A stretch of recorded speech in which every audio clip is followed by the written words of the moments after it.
Hello दोस्तों, welcome study में आप लोगों का स्वागत है। अभी हम बात करने जा रहे हैं सीटेट की ईवीएस जो NCERT EVS notes class 3rd, 4th और 5th की हैंड रिटन नोट्स हैं।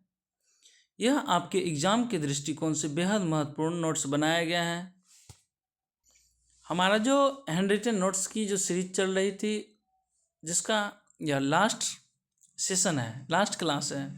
इसके बाद हम लोग एक नई सीरीज शुरू करेंगे और नई क्लास के साथ फिर मिलेंगे। चलिए आइए सेशन कंप्लीट करते हैं। एनसीएफ 2005 से बनने वाली जितने भी क्वेश्चन हैं सभी का एक ये पॉइंट वाइज बना दिया गया है, जिससे आपकी तैयारी और बेहतरीन हो पाएगी और आपको समझने में एक सुविधाजनक हो पाएगी। चलिए आइए सेशन कंप्लीट करते हैं।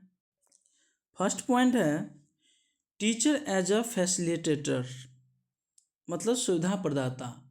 शिक्षक क्या है? एक फैसिलिटेटर है। किस में है? एनसीएफ 2005। नेक्स्ट है aim of teaching English. Teaching English का एम क्या है? मल्टीलिंगुअलिज्म, बहुभाषिकता। फिर है एमएलएल। एमएलएल का फुल फॉर्म क्या होती है? Minimum level of learning. Next point है children don't fail, whole system fails. अगर चिल्ड्रन फेल हो रही है तो पूरा सिस्टम ही फेल हो रही है, according to NCF 2005। Next point है educational teach can be a supplement. Education जो है, शिक्षा, वह क्या है? एक सप्लीमेंट है, पूरक है। नेक्स्ट पॉइंट है NCF suggested 25% to 40%। Question should be short answer type. मतलब एनसीएफ सजेस्ट करता है 25 से 40% क्वेश्चन जो होना चाहिए वो शॉर्ट्स होनी चाहिए। नेक्स्ट पॉइंट है chairman of national steering committee professor Yashpal. उसके बाद है होमवर्क टाइम फॉर 11 and 12। मतलब होमवर्क जो मिलना चाहिए 11वीं और 12वीं बच्चे को कितना? 2 आवर, 2 घंटे। ये सभी क्वेश्चन डायरेक्ट बनकर आती है एग्जाम में, इसलिए एक एक पॉइंट को आप लोग बेहतरीन तरीक़ा से देखिए जो आपके एग्जाम में ज़्यादा से ज़्यादा फ़ायदा हो। नेक्स्ट है stress related problems of student can be removed by guidance and counselling.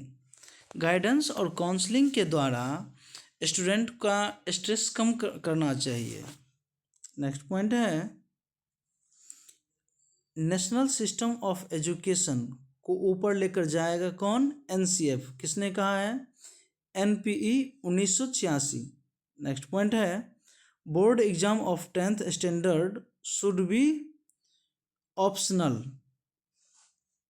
10वीं स्टैंडर्ड की जो एग्ज़ाम होती है बोर्ड की, उसे क्या होनी चाहिए? ऑप्शनल रखनी चाहिए, ऑप्शनल होनी चाहिए। Evaluation system should be based on grades. मूल्यांकन जो होती है कैसी होनी चाहिए? पास फेल नहीं होनी चाहिए, ग्रेड्स में होनी चाहिए। ABCDEF जो भी ग्रेड्स होती है उसमें होनी चाहिए। नेक्स्ट पॉइंट है बोर्ड को एग्ज़ाम कब रिकंडक्ट कराने चाहिए? इमीडिएटली।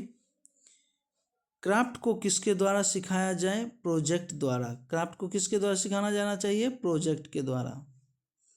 नेक्स्ट है कॉमन फिजिकल डिस्कम्फोर्ट फॉर चाइल्ड। सामान्य बच्चे का जो डिस्कम्फोर्ट जोन में चले जाते हैं चाइल्ड, वो कौन सी होती है? स्कूल का लंबा रास्ता, भारी बैग और पनिशमेंट। ये सभी क्या है? डिस्कम्फोर्ट जोन में बच्चे को दे देती है, अकॉर्डिंग टू एनसीएफ 2005।